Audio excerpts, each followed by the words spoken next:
All right, here we go. Video 5. This is the levels of intimacy. I'm going to give you a lot of information, and I've created a PDF after this module to dive into more, but I'm going to give you a lot of information, so we are just going to dive right in. Here we go. In Matthew Kelly's book, The 7 Levels of Intimacy, he makes the poignant statement that intimacy can't be rushed between two people. But when it is fully developed between two people, it can lead to the best version of yourself. We as humans are meant to know and be known, and with that to be fully accepted. The result of this process is that both you and your lover can discover mutual self-revelation.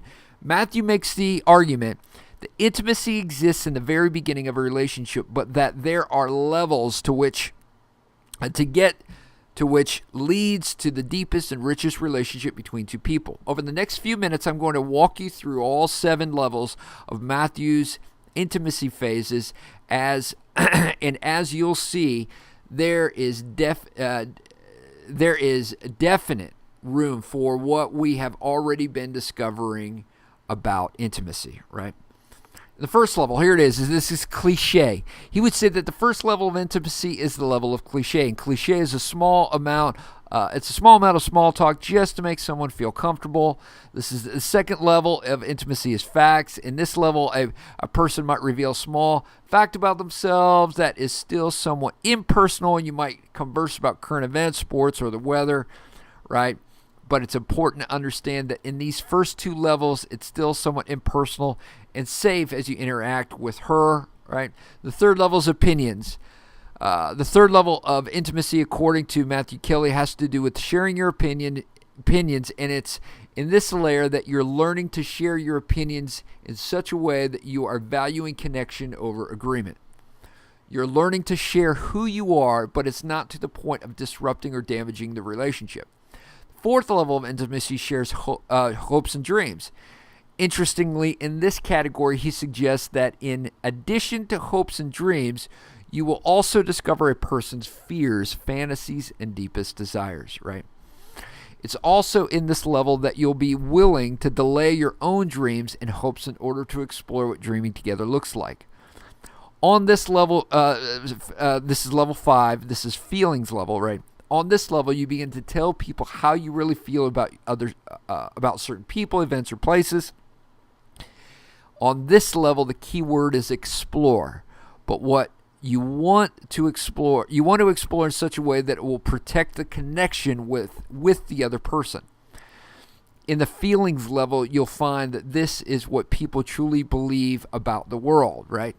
And even though it isn't the prettiest at times, it's incredibly important for you to make sure that you are really understanding the other person, right? And we need to make sure that we're practicing our active listening skills, just repeating back what the other person is saying so you can really hear and understand what they're saying. Seriously, there would be a lot of unnecessary damage if we would just repeat back what a person is saying to us. The 6th level is getting to know this level of intimacy with another person really does bring healing to our past, right? When we're allowed to share with someone that you deeply care about your faults, your fears, and your failures, right, it can bring tremendous healing. In being fully accepted, you find that this is where deep healing can really happen. Some have even described it as deep spiritual healing, right? Matthew suggests that it's in these levels that you heal from the victimhood of your past. It's also at this level where you get to see why people act the way that they do. And this is important. Even though much healing is brought about at this level, it's important to remember it's not your job to fix. Listening is the key. Active listening is the key. Repeat back what the other person is saying. It's not your job to fix, y'all. Don't be Mr. Fix-It. And number 7 is where you begin to share your legitimate needs and dynamic collaboration, right? When two people grow to this level of intimacy, Matthew calls this living a needs-fulfilling lifestyle, right? Ultimately to the point of seeing, feeling, thinking, and experience life through the other person's perspective. He would also say that it's at this level, it is your job to help the other person become the best version of themselves, physically, spiritually, emotionally, and intellectually. In other words, it's at this level that you are known and you are deeply you are known and you deeply know another individual. And this, when experienced, y'all, is euphoric. It is absolutely incredible. Angie and I had been dating. I want to tell this story, right? Angie and I had been dating for about 3.5 months. We had shared a lot with each other. And one night when we were laying on our living room floor, we started to have a conversation about our past, our sexual past, right? At this point in our relationship, we knew that we were growing deeper, and we had joked around about sex, but we hadn't really discussed it. And I would like to tell you that I wasn't the brave one and led the charge into my past first, but I'd love to tell you that I was the brave one, but that wasn't the case. Angie shared about her past, but she shared it without a hint of shame. It was beautiful.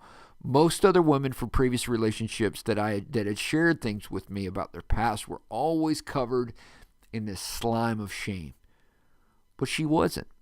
And man, it was so refreshing. Angie wasn't slimed in shame. She just accepted her past and she was sharing her story. What happened that night was that after she had shared, it allowed me to open up and share about my past. And man, it was amazing. Absolutely amazing. We both had made some mistakes, but by accepting each other in that moment, we created space for each other, never again to be a victim of our past. Right? If you're a victim to your past, you just repeat it.